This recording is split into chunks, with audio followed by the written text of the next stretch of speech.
The courtroom fell silent as the guards wheeled in Robert Chen, a 52-year-old man serving a life sentence for a crime he had always maintained he didn't commit. His once sturdy frame was now frail, ravaged by terminal cancer that doctors said would claim his life within weeks. But today wasn't about his conviction or his illness, it was about his last wish. 25 years had passed since he'd last seen his daughter, Grace. She was only 4 when he was arrested, and now, as a successful defense attorney herself, she stood on the other side of the law. The irony wasn't lost on anyone present in the courthouse that day. The story of how they reached this moment began in the spring of 1998, in a small town where everyone knew each other, or at least thought they did. Robert worked as a night security guard at the local bank, supporting his young family after his wife's passing. Life wasn't easy, but he managed to give Grace everything she needed, working extra shifts and saving every penny he could for her future. But everything changed one fateful night when the bank was robbed. $2 million vanished, and all evidence pointed to Robert. Security footage was mysteriously corrupted, his key card was used to access restricted areas, and a large sum of money was found in his garage. The prosecution painted him as a desperate single father who saw an opportunity and took it. Despite his pleas of innocence, the jury found him guilty. Little Grace was sent to live with her Aunt Patricia, who raised her with stories that her father was a criminal who chose money over his own daughter. As she grew older, Grace's anger and resentment toward her father deepened. She channeled these emotions into her studies, eventually becoming one of the state's most respected criminal defense attorneys. Robert watched his daughter's success from behind bars through newspaper clippings and occasional updates from distant relatives. He wrote her letters every month for 25 years, but they all came back unopened. Until the cancer diagnosis changed everything. The prison warden, who had known Robert for decades and witnessed his unwavering good behavior, took an unprecedented step. He reached out to Grace personally, sharing years of observations about her father's character and his consistent claims of innocence. More importantly, he shared something that had been troubling him for years: inconsistencies in the original case that were never properly investigated. Grace initially dismissed the warden's call as another attempt to manipulate her emotions. But as a defense attorney who had seen countless cases of wrongful convictions, something about the warden's words struck a chord. She began reviewing her father's case file during sleepless nights, approaching it not as an abandoned daughter, but as a legal professional. What she discovered shook her to her core.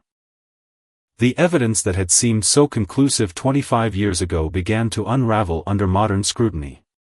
Bank records that weren't available during the original trial showed suspicious transactions in accounts belonging to a former bank employee who had testified against Robert. The corrupted security footage, when analyzed with current technology, revealed signs of deliberate tampering. Now, in the present day, Grace stood in the courtroom, facing not just a dying man, but a complex web of emotions and newly uncovered evidence that threatened to upend everything she had believed about her father. The judge had granted this unusual hearing based on the new findings, but time was running out. Robert's doctors gave him weeks, maybe days. The tension in the courtroom was palpable as Grace approached the podium. Her father's eyes, though weakened by illness, never left her face. The same brown eyes she saw every morning in her own reflection, now filled with a quarter-century of unspoken words. For years, Robert's only wish had been to tell his daughter the truth face to face. Now, as Grace prepared to speak, no one in the courtroom could have predicted how this daughter's response would change everything. The real question wasn't just about proving innocence or guilt anymore, it was about whether 25 years of broken bonds could be healed before time ran out. The gallery watched in anticipation, knowing they were about to witness either a moment of profound reconciliation or final heartbreak. The clock on the courtroom wall ticked loudly in the silence, counting down the precious moments of a dying man's last wish. Grace took a deep breath, her fingers trembling slightly as she opened the leather portfolio containing decades of buried truth. The courtroom remained silent, every eye fixed on this unexpected reunion between father and daughter. But before she could speak, her mind raced back to 3 weeks ago, when everything she thought she knew began to crumble. It had started with a phone call from Detective Wei Zhang, a retired police officer who had worked on her father's case. He'd been battling his own conscience for years, and news of Robert's terminal illness finally pushed him to come forward. "There are things about your father's case that never sat right with me," he had told her, his voice heavy with regret. Detective Zhang shared how pressure from higher-ups had forced him to overlook crucial evidence. The bank's head of security at the time, Thomas Reynolds, had suspicious connections to organized crime that were never investigated. More disturbing was the fact that Reynolds had disappeared just 6 months after Robert's conviction, leaving behind no trace except for a series of offshore accounts. As Grace dug deeper, she discovered that her Aunt Patricia, who had raised her, might have known more than she let on. A series of old letters found in Patricia's attic after her passing revealed communications with Reynolds that suggested a deeper conspiracy. Patricia had taken these secrets to her grave 2 years ago, perhaps out of fear or misguided protection of her niece. The evidence trail led Grace to Lisa Huang, a former bank teller who had worked the night shift with Robert. Lisa had moved to another state shortly after the trial, but Grace tracked her down. Their meeting in a small coffee shop would change everything. "I've lived with this guilt for 25 years, Lisa had confessed, her hands wrapped tightly around a cold cup of coffee.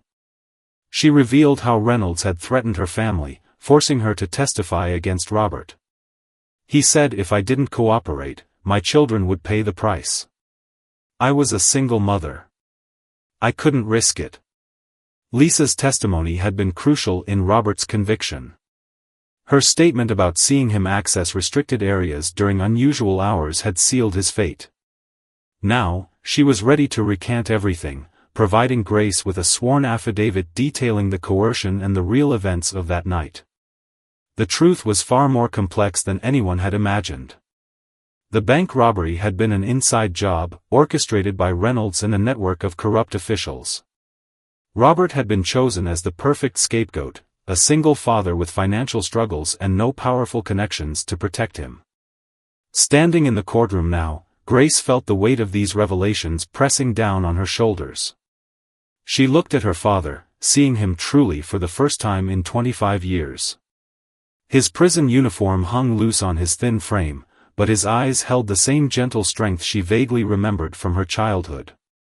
The new evidence she had gathered was compelling, but time was their biggest enemy. The legal system moved slowly, and her father's doctors gave him less than a month. Grace had pulled every string, called in every favor, and worked through countless sleepless nights to get this emergency hearing. She glanced at the judge, Anthony Rivera, known for his strict adherence to procedure. But even he seemed moved by the unusual circumstances. In his 30 years on the bench, he had never presided over a case quite like this. "Your Honor," Grace began, her voice stronger than she expected, "I stand before you not just as counsel, but as a daughter who has discovered that justice isn't always what it seems." She proceeded to lay out the new evidence, piece by piece, watching as expressions in the courtroom shifted from skepticism to shock. The prosecution, represented by District Attorney Helen Park, listened intently. Park had inherited this case and, after reviewing the new evidence, had made an unprecedented decision. As Grace finished presenting the new findings, Park stood up. "Your Honor, in light of this new evidence, the state has serious concerns about the validity of the original conviction. We are not opposing the motion for immediate release and are prepared to launch a full investigation into the allegations of corruption surrounding this case." Robert's eyes filled with tears, but they weren't tears of sadness. For the first time in 25 years, hope flickered in them. The same hope Grace had seen in the childhood photos she'd spent nights poring over while rebuilding this case. But the most dramatic moment was yet to come. Grace turned to face her father directly, stepping away from the podium. The next words she would speak weren't rehearsed, weren't part of any legal strategy. They were simply the truth that had been buried under years of misunderstanding and manipulation. The gallery leaned forward, reporters gripped their pens tighter, and even the bailiff seemed to hold his breath. In this moment, they weren't just witnessing a possible exoneration, they were about to see whether a lifetime of lost love could be reclaimed in the precious little time that remained. Grace stepped closer to her father's wheelchair, her heart pounding so loudly she was sure everyone in the courtroom could hear it. 25 years of rehearsed anger melted away as she looked into his eyes, eyes that held no bitterness, only love and a lifetime of unspoken words.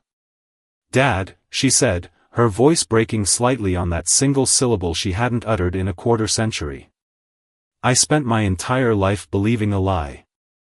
I became a defense attorney because somewhere deep inside, I needed to understand what happened to you. Every case I took, every innocent person I defended, I was trying to find you." Robert tried to reach for her hand, his movements limited by both his illness and his restraints. Judge Rivera, sensing the moment, nodded to the bailiff to remove the handcuffs. The quiet clink of metal being unlocked echoed through the silent courtroom. "When I started investigating your case," Grace continued, "I found something I wasn't expecting. I found the father I thought I'd lost." She pulled out a worn piece of paper from her portfolio. "This was the first letter you wrote to me from prison. I never opened it, but Aunt Patricia kept every single one. Last week, I read them all." Her voice grew stronger as she read from the yellowed paper. "My dearest Grace, today you started kindergarten, and I wasn't there to take your picture or hold your hand. But I want you to know that I spent every minute thinking about you, imagining your smile, wondering if you were nervous or excited." Robert's tears flowed freely now, matching those streaming down Grace's cheeks. "You wrote to me about everything, my first day of school, my graduation, my law school acceptance.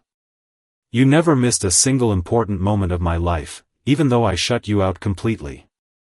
The gallery watched in stunned silence as Grace knelt beside her father's wheelchair. "But what broke my heart the most was finding this." She pulled out a stack of newspaper clippings. "You kept every article about my cases, every mention of my name in the press. You were proud of me, even when I was too angry to be proud of being your daughter." Detective Zhang, who had been watching from the back of the courtroom, stepped forward. "Your Honor, there's more." He placed a worn leather briefcase on the evidence table. "This was found in Reynolds' storage unit after he disappeared. We recovered it last week. Inside were documents that showed a complex money laundering operation run through the bank, with Robert's forged signatures on several documents. The briefcase also contained something else, a small, pink hair clip with a butterfly design." Grace gasped when she saw it. That's mine. I lost it the last time I visited you in prison, right before the trial. I was 4 years old." Robert spoke for the first time, his voice weak but clear. "You were wearing a yellow dress that day. You said you wanted to look pretty for Daddy. I've remembered that moment every day for 25 years." District Attorney Park approached the bench with additional documents. "Your Honor, we've confirmed that the signatures on these documents were indeed forged. Our forensics team has also recovered deleted security footage from old hard drives showing Reynolds and his associates accessing the vault on the night in question. Mr. Chen was indeed set up." Judge Rivera reviewed the documents carefully before looking up at the courtroom. "In light of this overwhelming new evidence and the state's position, I am ordering the immediate release of Robert Chen. Furthermore, I am initiating a full investigation into the corruption that led to this wrongful conviction." The courtroom erupted in muffled sobs and whispers. But Grace and Robert remained in their own world, 2 decades of pain and misunderstanding dissolving in tears of relief and reunion. "I'm so sorry, Dad," Grace whispered, clutching his hand. "I should have believed in you." Robert squeezed her hand weakly. "You're here now. That's all that matters." His voice grew serious. "But Grace, you need to know something. The doctors say I have weeks, maybe less." Grace straightened up, her lawyer's demeanor returning. "Then we don't have any time to waste. I've already filed emergency paperwork for compassionate release and home care. You're not spending another night in that prison cell. But Robert shook his head slowly. It's not about where I spend my last days, Grace. There's something else. Something I never told anyone. He glanced at Detective Zhang, who nodded encouragingly. The real reason Reynolds chose me as his scapegoat wasn't random. I knew something about him, something that could have exposed everything years ago. But telling the truth then would have put you in danger. The courtroom fell silent once again as Robert prepared to reveal a secret that had cost him 25 years of freedom, a secret that would change not only his daughter's understanding of the past but potentially the future of everyone involved in his wrongful conviction. Robert's hands trembled as he reached into his prison shirt, pulling out a small key on a worn string he'd kept hidden around his neck for 25 years. The courtroom watched in hushed anticipation as he held it out to Detective Zhang. This opens a safety deposit box at First National Bank downtown, Robert explained, his voice growing stronger despite his weakness. Box number 2317. I've kept it all this time, waiting for the right moment, waiting until I knew Grace would be safe. Detective Zhang took the key carefully, like it was a delicate piece of evidence that might crumble in his hands. The original bank where you worked was bought out by First National 10 years ago, he said, understanding dawning in his eyes. They must have transferred all the old safety deposit boxes. Robert nodded slowly. The night of the robbery, I was doing my regular rounds when I saw Reynolds in his office. He didn't know the security cameras in that particular hallway had been fixed that morning. Usually, they were broken, by design, I later realized. He was meeting with someone, a man I recognized from the news, Commissioner Richard Wong. Grace's breath caught in her throat. Richard Wong had been the city's police commissioner until his mysterious death 5 years ago. His anti-corruption campaign had made him a local hero, but Robert's words were painting a very different picture. I recorded everything on my phone, Robert continued. They were discussing more than just the bank robbery. They had proof of corruption reaching into every level of city government, judges, police officers, business leaders. The robbery was just one piece of a much larger puzzle. District Attorney Park leaned forward, her professional composure cracking slightly. Are you saying you have evidence of a corruption ring that was operating 25 years ago? Had evidence, Robert corrected. When I realized what I discovered, I knew it wasn't safe to keep it on my phone. I downloaded everything to a flash drive and put it in that safety deposit box. Then I deleted everything from my phone. But Reynolds must have already known I'd seen something.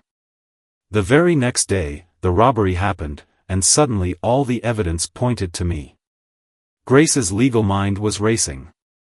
The statute of limitations wouldn't apply to ongoing conspiracy charges, especially if there are still active participants in these schemes. Judge Rivera cleared his throat. Detective Zhang, I'm ordering an immediate police escort to First National Bank. Ms. Chen, as the daughter and legal representative of Mr. Chen, you should accompany them. But Robert wasn't finished. There's more, he said, his voice growing weaker. The reason I never tried to use this evidence to free myself was because of the threat Reynolds made. He came to see me the day after my arrest. He had pictures of Grace walking to school, playing in the park, sleeping in her bed. He said if I ever revealed what I knew, no place would be safe for her. Grace felt her knees weaken, and a court officer quickly brought her a chair. All those years of thinking her father had chosen money over her, when in reality, he'd chosen prison to keep her safe. That's why you let me believe you were guilty, she whispered. Why you never fought harder to tell me the truth. Robert's eyes filled with tears. Every time you returned my letters unopened, it broke my heart. But knowing you were safe, that you were growing up and thriving, that made it bearable. When I got the cancer diagnosis, I knew I had to find a way to get the truth to you. Not just for my sake, but because some of the people involved in this conspiracy are still in positions of power. Detective Zhang's phone buzzed. After reading the message, he looked up gravely. The current Chief Justice of the State Supreme Court was a junior prosecutor when Mr. Chen was convicted. According to these old bank records we've been reviewing, he received several large payments from offshore accounts linked to Reynolds. The implications of this revelation rippled through the courtroom. Judge Rivera immediately began writing orders. "I'm calling in federal authorities. This case has just expanded far beyond our jurisdiction." Grace stood up, her prosecutor's instincts taking over.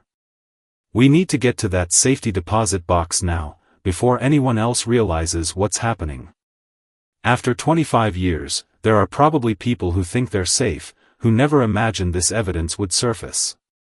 But as everyone prepared to move, Robert's breathing suddenly became labored.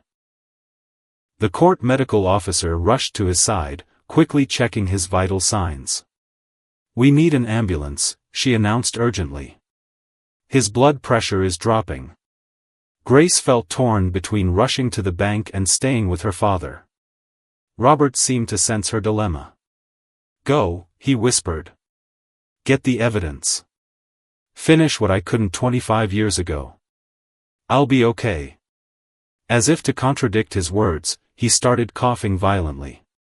Grace looked desperately between her father and Detective Zhang, knowing that every minute they delayed could give someone time to destroy the evidence. But how could she leave her father now, when she'd only just found him again?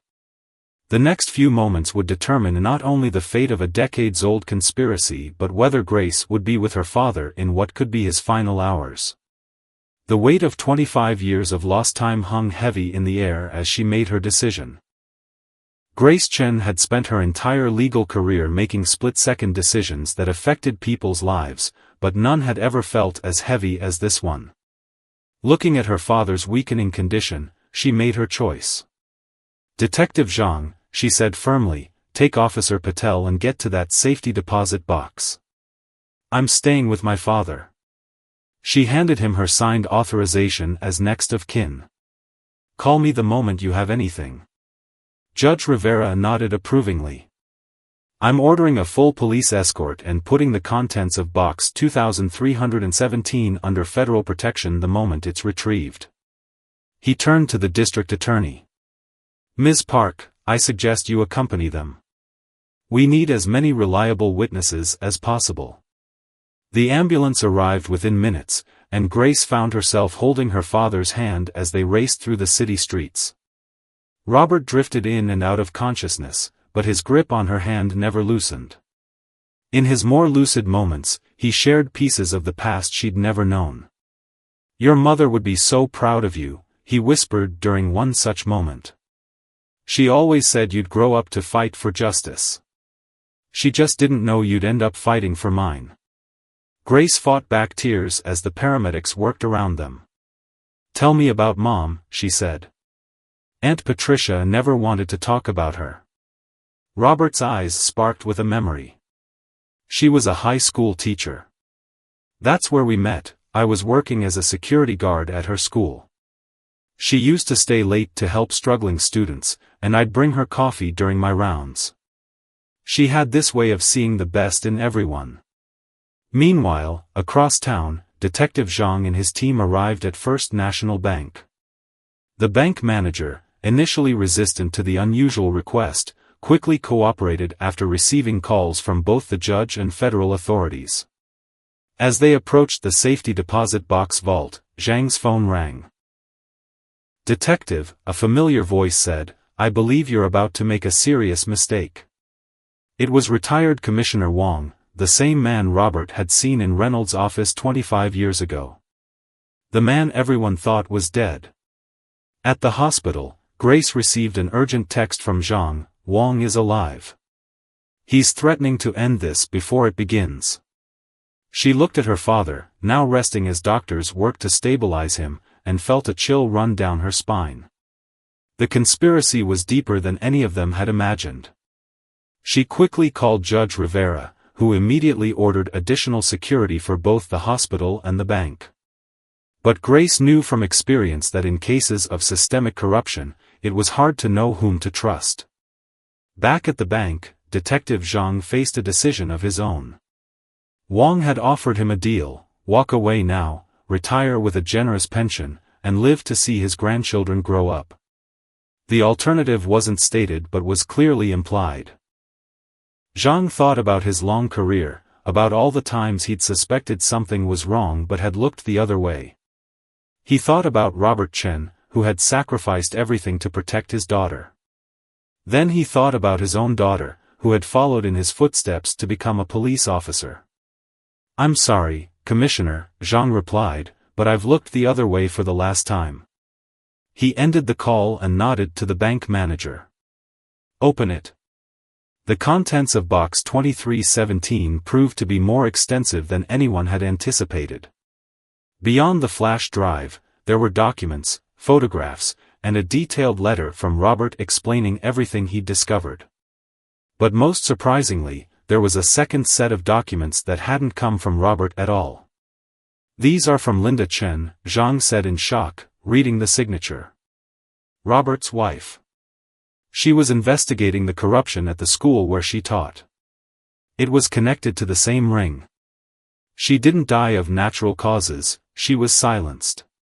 At the hospital, Robert regained consciousness long enough to see Grace's face. "Did they find it?" he asked weakly. "They found everything, Dad," Grace assured him. "Including Mom's files. You didn't know she'd put them there, did you?" Robert's eyes widened. "Linda," he whispered. "She tried to tell me something the day before she died. She'd been acting nervous, said she had to show me something important at the bank. But she never got the chance." The pieces were finally falling into place. Grace's mother had stumbled upon corruption in the school system, funds being embezzled, grades being changed for wealthy families, darker things being covered up. She had traced it all back to the same network that Reynolds was part of. "Your mother was the real hero," Robert said softly. "I just finished what she started. When I saw those men in Reynolds' office, I finally understood what she'd been trying to tell me." Grace's phone buzzed with updates from Detective Zhang. Federal agents were already making arrests across the city. The Chief Justice had been taken into custody. Wang had been tracked to a private airfield but was apprehended before his plane could take off. But as the conspiracy finally unraveled, the monitors connected to Robert began beeping urgently. Grace felt her father's hand tightening on hers as doctors rushed into the room. "Grace," he said, his voice barely a whisper, "there's one more thing you need to know. One more secret I've kept all these years." The machines continued their urgent warning as Grace leaned closer, her heart pounding with the fear that these might be her father's last words. After 25 years of separation, after finally understanding the true depth of her parents' courage, she wasn't ready to lose him. Not yet. Not when there was still so much left to say.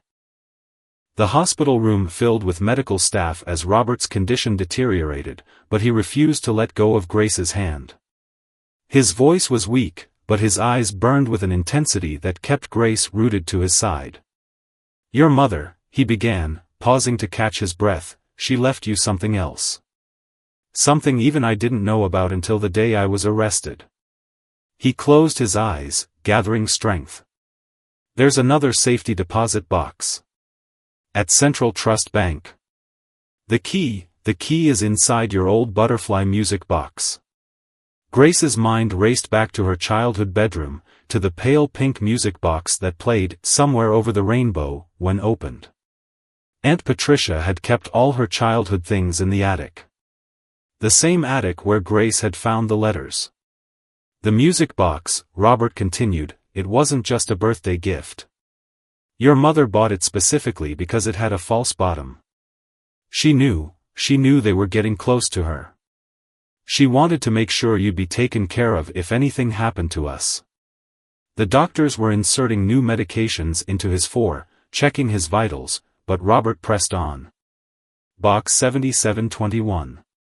She set it up in your name, with me as the guardian. After I was arrested, I couldn't access it. But you, You've had the right to access it since your 18th birthday. Grace quickly called her paralegal. David, I need you to go to my aunt's house. In the attic, there's a pink butterfly music box. Find it and bring it to Central Trust Bank. I'll have Detective Zhang meet you there. As she ended the call, Robert's grip on her hand tightened. Grace, listen carefully. Your mother didn't just find evidence of corruption. She found proof of where the money went. Hundreds of millions of dollars, hidden in offshore accounts. Money stolen from school funds, from pension plans, from charity organizations. That's why they killed her, Grace whispered, the truth finally dawning on her. And why they were so desperate to silence you. Robert nodded weakly. The flash drive, from my safety deposit box. It's not just recordings. Your mother gave me access to all the account numbers, all the transactions. She was brilliant with computers, way ahead of her time. She created a program that tracked every penny they stole. The doctor stepped forward, checking Robert's latest test results. Ms. Chen, your father needs rest. His body is under tremendous stress. But Robert wasn't finished. Grace, the money, your mother wanted it returned to the people they stole from. That was her final wish. And now it's mine too. Grace's phone buzzed with messages. Detective Zhang had arrived at Central Trust Bank. Her paralegal had found the music box and was on his way. The FBI had already arrested 12 high-ranking officials based on the evidence from the first safety deposit box. I understand, Dad, she said, squeezing his hand. I'll make it right. I promise. A small smile crossed Robert's face. I always knew you would. You're so much like your mother. She had that same fire in her eyes when she knew something wasn't right. The monitors began beeping more urgently. The doctor stepped forward again, more insistent this time. His blood pressure is dropping. We need to act now. Grace felt torn once again, but Robert shook his head. Go, he whispered. Go finish what your mother started. What we all started. I'll still be here when you get back. Promise me, Grace said, her voice breaking. Promise me you'll fight for justice, he countered, just like you've always done. Grace kissed her father's forehead, then rushed out of the hospital room. As she drove to Central Trust Bank, she called Judge Rivera, putting him on speaker. She explained everything about the second safety deposit box, about her mother's hidden program, about the stolen millions. I'm calling in additional federal agents, the judge said. This could be one of the largest corruption cases in state history. When Grace arrived at the bank, she found Detective Zhang waiting with her paralegal. David handed her the music box, his hands shaking slightly. The false bottom was clever, he said. I almost missed it. Grace turned the delicate key in the music box's lock. As Somewhere Over the Rainbow began to play, she carefully removed the false bottom. There, wrapped in faded tissue paper, was a small silver key and a handwritten note in her mother's handwriting. My dearest Grace, if you're reading this, something has happened to me, and possibly to your father too. But know that everything we did to make the world a little more just, a little more fair. Inside this box is the truth, and the means to make things right. All my love, Mom. Grace wiped away tears as she handed the key to the bank manager. As they walked to the safety deposit vault, her phone rang. It was the hospital. Robert's condition had stabilized, but he was asking for her. She promised to return as soon as possible. The bank manager opened box 7721, revealing a thick manila envelope and a small external hard drive that looked surprisingly modern. Inside the envelope was a detailed letter from Linda Chen, explaining everything she had discovered, everyone involved, and most importantly, how to access all the hidden accounts. Your mother was a genius, Detective Zhang said, examining the hard drive. This technology, she was years ahead of everyone. No wonder they were so afraid of her. As federal agents arrived to secure the evidence, Grace's phone rang again. This time, it was Judge Rivera. "Grace," he said, his voice urgent, "you need to get back to the hospital. Now." Grace's heart dropped. She looked at the evidence they'd just uncovered, evidence that could bring down an entire corrupt system and restore millions to its rightful owners. But in this moment, none of that mattered as much as getting back to her father. As she rushed back to her car, Grace realized that her mother had given her one final gift, the truth. And now, racing through the city streets, she prayed she would have enough time to share that truth with her father. 25 years of separation had taught her that some moments couldn't wait, that some words needed to be said before it was too late. Grace's tires screeched as she pulled into the hospital parking lot. The sunset painted the sky in shades of orange and purple, marking the end of a day that had changed everything. As she rushed through the corridors, her phone buzzed constantly with updates about the unfolding case, but she ignored them all. When she reached her father's room, she found it surprisingly full of people. Judge Rivera was there, along with District Attorney Park and several federal agents. But what caught her attention was her father, sitting up in bed, looking stronger than he had hours ago.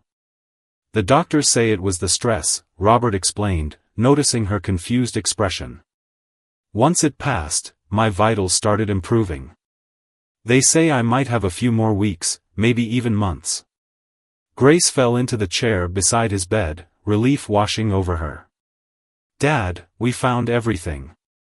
Mom's files, the program she created, all of it. The FBI is already tracking the money." Judge Rivera stepped forward. "Ms. Chen, what your mother uncovered, it's unprecedented. The program she created has already helped us identify over $300 million in stolen funds. But more importantly, it's given us the evidence we need to prosecute everyone involved. They're calling it the Chen legacy case," District Attorney Park added. "Both your parents will be remembered as heroes who sacrificed everything to expose the truth." Robert reached for Grace's hand. "Tell me about the music box," he said softly. "Your mother bought it for your 4th birthday. I never knew its secret." Grace pulled out the note she'd found inside. As she read her mother's words aloud, she saw tears forming in her father's eyes. "She knew," he whispered. "She knew they were coming for her, and still she kept fighting."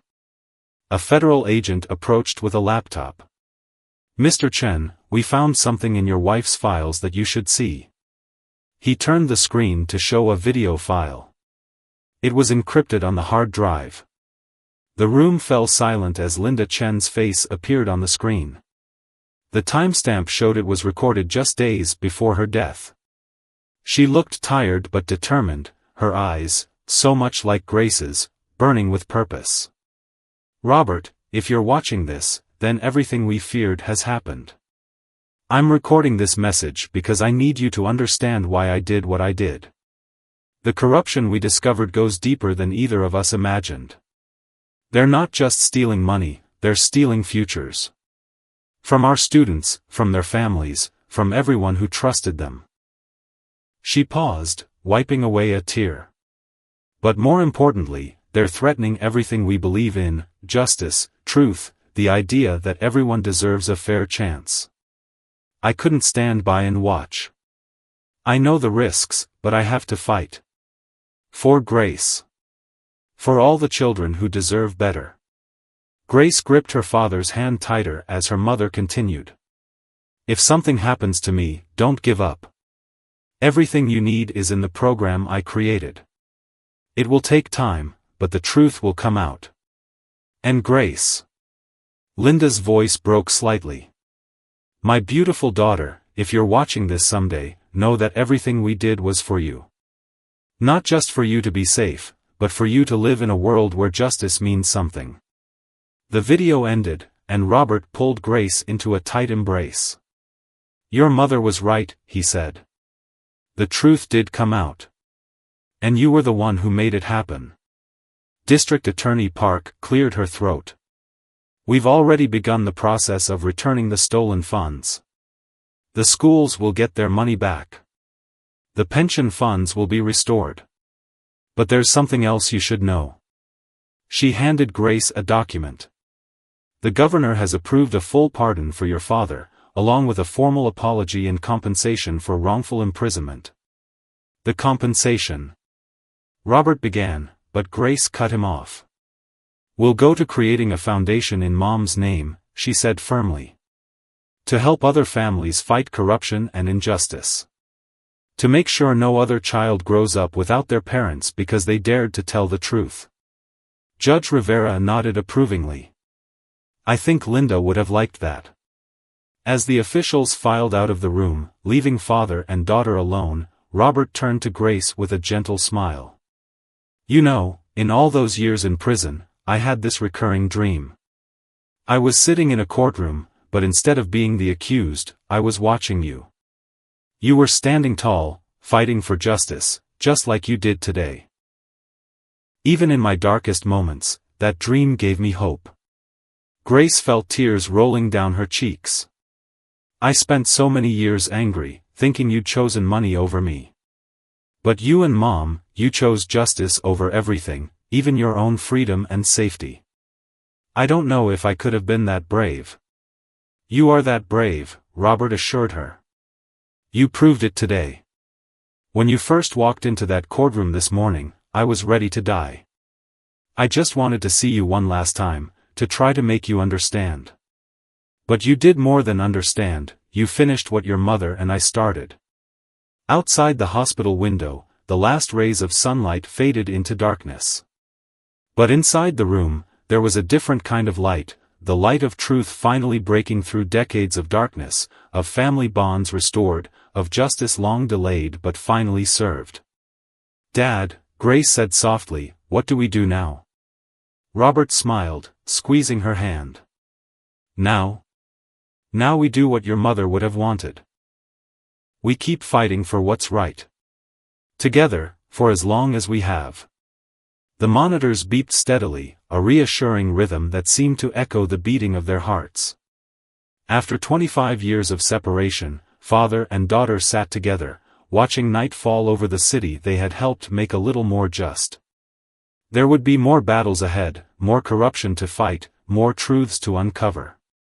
But they would face it all as a family, carrying forward the legacy of a woman who had dared to stand up for what was right, no matter the cost. 1 year later. The auditorium of City Hall was packed to capacity. Journalists, officials, and citizens filled every seat, their attention focused on the podium where Grace Chen stood, her father seated proudly in his wheelchair beside her. The banner behind them read, "The Linda Chen Foundation for Justice, Grand Opening." Robert had defied the doctor's predictions, fighting his illness with the same determination that had sustained him through 25 years of wrongful imprisonment. Though still weak, his eyes shone with pride as Grace addressed the crowd. 1 year ago today, a truth that had been buried for 25 years finally came to light, Grace began, her voice steady and clear. That truth cost my mother her life, sent my father to prison, and changed the course of countless lives. But today, we're not here to dwell on the past. We're here to build a future. In the front row sat Detective Zhang, now heading the department's new anti-corruption task force. Beside him was Judge Rivera, recently appointed to the state Supreme Court to help restore integrity to an institution shaken by scandal. They were joined by many of the families whose lives had been affected by the corruption case, teachers, pensioners, and students who had finally received justice. The Chen legacy case, as it became known, led to the recovery of over $400 million in stolen funds, Grace continued. But more importantly, it exposed a system that had failed its people.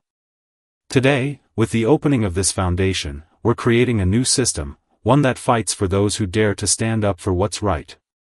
She gestured to a wall where photographs of whistleblowers and justice advocates hung, with her mother's picture in the center. The Linda Chen Foundation will provide legal support, resources, and protection to those who expose corruption. No one should have to choose between telling the truth and protecting their family. Robert wheeled himself to the microphone, his voice weak but determined. My wife believed that one person's courage could change the world. She proved it with her sacrifice. Our daughter proved it again by uncovering the truth. And in this past year, we've seen countless others step forward, inspired by Linda's story. He was right. The Chen legacy case had sparked a movement. In the months following the revelations, dozens of other corruption cases had been exposed across the country. The foundation had already received hundreds of requests for help from whistleblowers and their families. But the foundation isn't just about fighting corruption, Grace explained. It's about healing families torn apart by injustice. Every person who walks through our doors will find not just legal help, but counseling, support, and a community that understands their struggles. The screens behind them showed images of the Foundation's first project, a secure housing complex for families of whistleblowers, named Linda's Haven. It would provide a safe place for those who risked everything to expose the truth, ensuring they wouldn't face the same isolation Grace had experienced. As Grace concluded her speech, she shared a personal announcement. Many of you have followed my father's battle with cancer this past year. His doctors initially gave him weeks to live. But today, I'm overjoyed to announce that his latest tests show the cancer is in remission. The audience erupted in applause as Robert wiped tears from his eyes. The man who had once been branded a thief, who had lost everything to protect his daughter, was now being celebrated as a hero. After the ceremony, in a quiet moment away from the crowds, Grace and Robert visited Linda's grave. They had moved her to a new resting place, one where she could be honored properly. The headstone read, Linda Chen, beloved wife, mother, and champion of justice, her truth lives on. Your mother would be proud, Robert said, placing a single rose on the grave. Not just of what you've accomplished, but of who you've become. Grace knelt beside the headstone, touching it gently. I used to wonder why she didn't just stay quiet, why she had to fight. Now I understand. Some truths are worth any sacrifice. They were interrupted by a call from Detective Zhang. Another whistleblower had come forward, this time with evidence of corruption in the pharmaceutical industry. Companies had been hiding evidence of dangerous side effects, putting profits over people's lives. Already? Robert asked, seeing Grace's expression. She nodded. The work never ends, Dad. But that's okay. Mom taught us that justice isn't a destination, it's a journey. As they left the cemetery, the setting sun cast long shadows behind them. But unlike the shadows of the past, these pointed forward, toward a future built on truth and justice. The butterfly music box that had held Linda's secret now sat in a display case at the foundation, playing its gentle melody for visitors, a reminder that even the smallest things could hold the power to change the world. Back at the foundation's offices, Grace looked out over the city. The lights were coming on, thousands of windows glowing in the dusk. Behind each one was a story, perhaps a truth waiting to be told.